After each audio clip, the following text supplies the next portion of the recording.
Vibe check! Oo nga, ano, Survey results! Pulso ng bayan! Simplihan natin sa Vibe Check! Yung good week for justice. Good week lang sa kanila. good week lang sa kanila. O, di ba?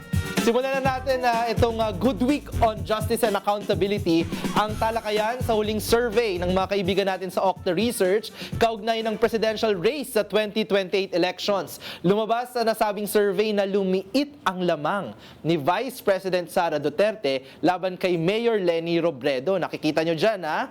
Partida, hindi pa lumalabas yung ibang information tungkol sa impeachment nung ginawa yan, di ba? Oo. Kaya nga, Clive, at bagamat nangunguna pa rin si VP Sara sa survey, bumaba sa 12% ang lamang ng Vice Presidente laban kay Mayor Leni mula sa dating 30%. Wow!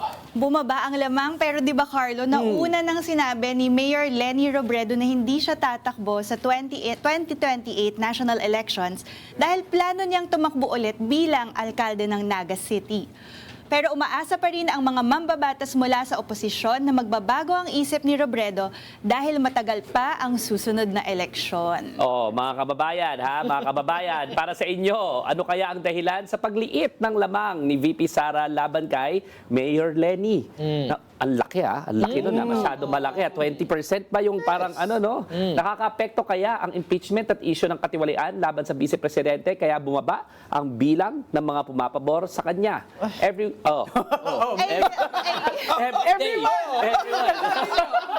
Oo. Natural lang, Hindi pa no? ba? Oo, natural lang na apektado talaga si VP Sara nung kaliwat kanan na mga ebidensyang naglalabasan. Mag-umpisa nung pangalawang impeachment hearing na ito, 'di ba? Mula yung mga testimonya ni Ramil Madriaga, 'di ba? Tandaan si Ramil Madriaga, ang sabi niya, willing akong pumirma na nga pala siya ng bank secrecy waiver, 'di ba? Tapos ito namang nakaraang linggo lang na kung saan nakita natin bilyong-bilyong piso po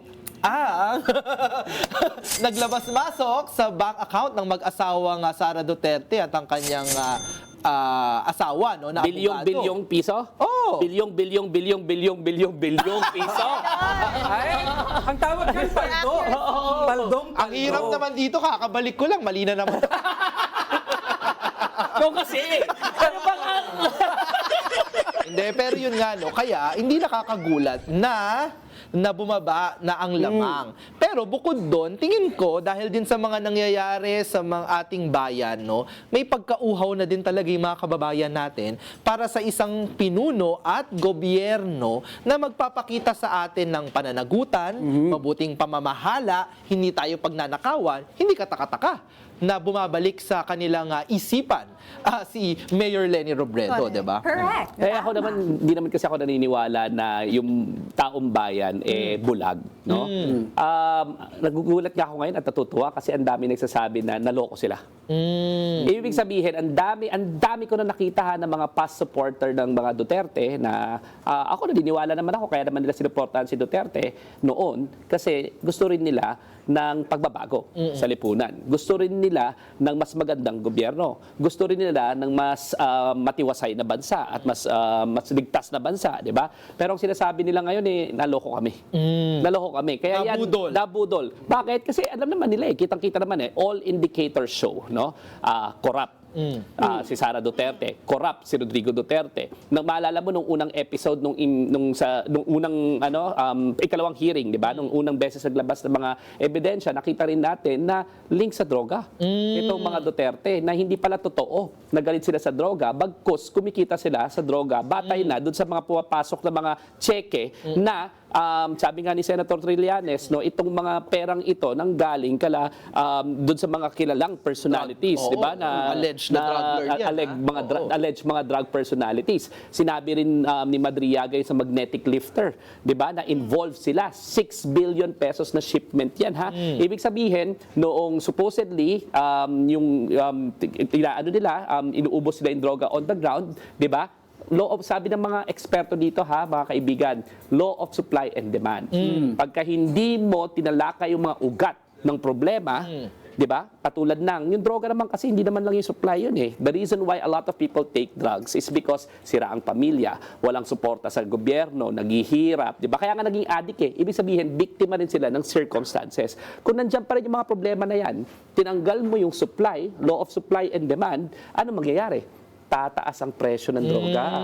Pag tumaas ang presyo ng droga, dahil nga walang supply, ganyan pa rin yung magiging demand, di ba? Magiging lucrative destination ng Pilipinas ng mga foreign suppliers ng droga. Kaya nga dumating yung 6 billion magnetic lifter eh. So ano ibig sabihin yan? Ang angulo na yan is tinanggal lang pala yung mga competitor. Oo. Minonopolize lang. Minomonopolize lang yung droga. No? Kaya nga ang dami nagsasabing naloko sila dahilan sa, kitang-kita ngayon sa ebidensya, magnanakaw sila, involved sila sa droga, at ang pinakamalala sa lahat, palpak pa. Iyon. Hindi naman nag-deliver ng resulta. Nakita natin na trumiple ang utang ng Pilipinas sa ilalim ni Rodrigo Duterte. Nakita natin na ang ekonomiya napakasama. Nakita natin nung pandemya, pinakamahirap ang buhay natin. Ninanakawan pa pala tayo at nag-require ng face shield na sila pa ang kumita sa Parmali. Nasa testimonya din yan ni Remal Madriaga na yung mga kasangkot sa Parmali corruption scandal ay nagbigay din ng pera, di ba? Kay Vice President Sara Duterte. Pero maiba lang ako, doon nga sa usapan natin, ngayon nga, nakikita natin na lumiliit na yung lamang, ang aga-aga pa ngayon, di ba? So it's only a matter of time na baka manguna na dyan sa mga survey si Mayor Leni Robredo, kasi ngayon 21% dito sa March 2026 survey ng Okta versus si Sara Duterte ng 33%. Maliit na lang yan, ha? May margin of error pa yan. May margin of error pa yan. Gusto kong i-bring up din clip. Nasa survey industry kayo, never umangat ng ganyang kataas sa survey si VP Leni din noong 2022, di ba? So napakalaking significant itong pagbabago na ito, landmark no so far doon sa kung kailan natin inumpisahan tong mga survey for 2028. Mukha talagang may pagbabago sa ihip ng hangin para sa ating mga kababayan. May panaghoy. Pero may panaghoy ng tapat ng gobyerno, uhaw. Ang mga tao sa tapat na gobyerno, uhaw. Ang mga tao sa totoong magseserbisyo, hindi yung totoo, yung namumulitika lamang, pinapayaman lamang ang kanilang mga bulsa, habang ang bawat Pilipino naghihirap. Tsaka excited yung magpangulo, Yung aga-aga niya nag-announce. May press release pa nga na under my leadership. Pero ang tanong ko nga, dahil nga ang isang tanong ngayon, sabi daw ni Mayor Leni, hindi naman na siya interesado tumakbo. Carlo, Ina, kayo ba? Anong tingin niyo dyan sa pahayag ni Mayor Leni? Si Ina muna. Hindi naman siya tatakbo Ramdam natin yung desire ng taong bayan na si Mayor Leni ang magdala ng opposition. Pero may side si Mayor Leni na sinasabing hindi na siya tatakbo kasi gusto niyang unahin ang Naga City at marami pa siyang pwedeng gawin sa Naga City. So lumalabas na may challenge din for the opposition. Paano tayo magsasama-sama to capture that hope, to capture that energy ng accountability, ng good governance, para maghain ng isang credible at strong alternative kay Sara Duterte.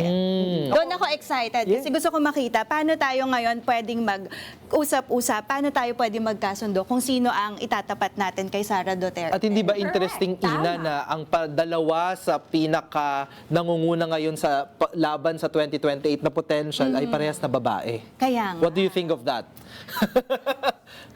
At the end of it, ang babae talaga nag-aayos ng problema. Yun talaga yun Parang tinry ni Sara Duterte mag-present. Exactly, tinry niya i-present na siya yung mag-aayos ng problema. Sinubukan niyang itago yung problema na dala-dala niya.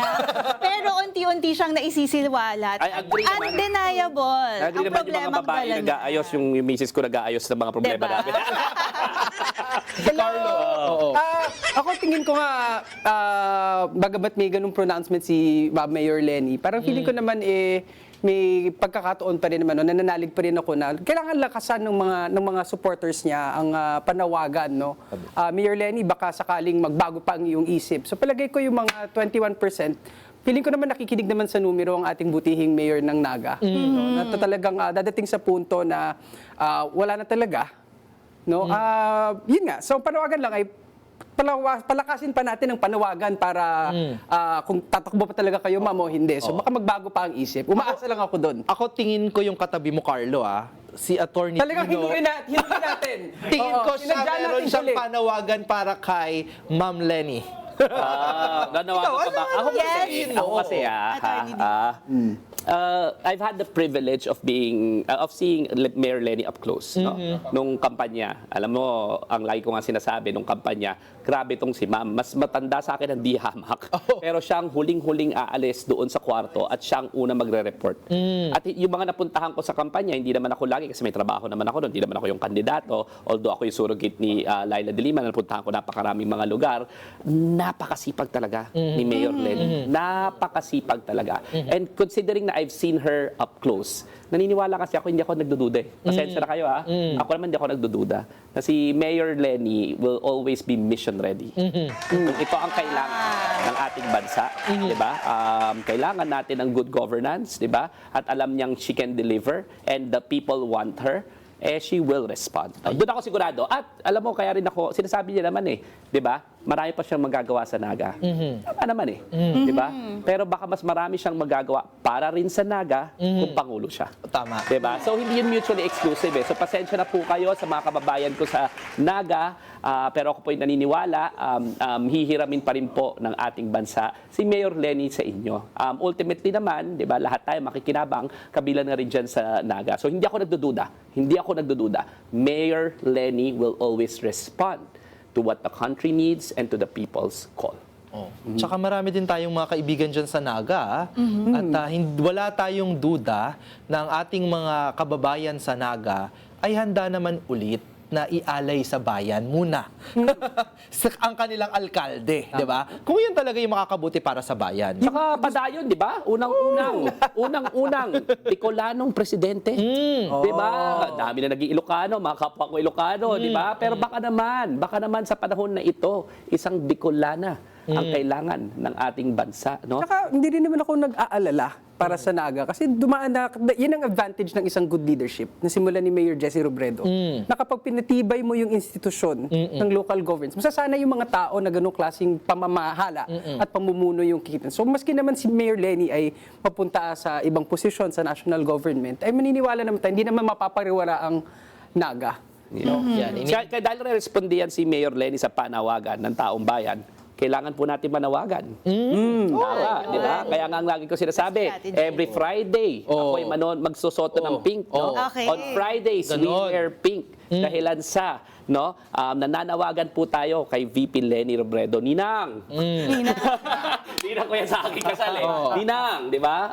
Kung kailangan ng bansa, kailangan natin maghanda. Yes. Agi naman ganun. Kailangan natin maghanda kasi ang tao naman ay magdidesisyon, di ba? Pero Yan. kailangan natin pakinggan kung anong gusto ng taong bayan. Yan. Tsaka kung gusto niyo pong pumarito sa With Due Respect, Mayor Lenny, pwede po kayo magharap ni Dino De Leon.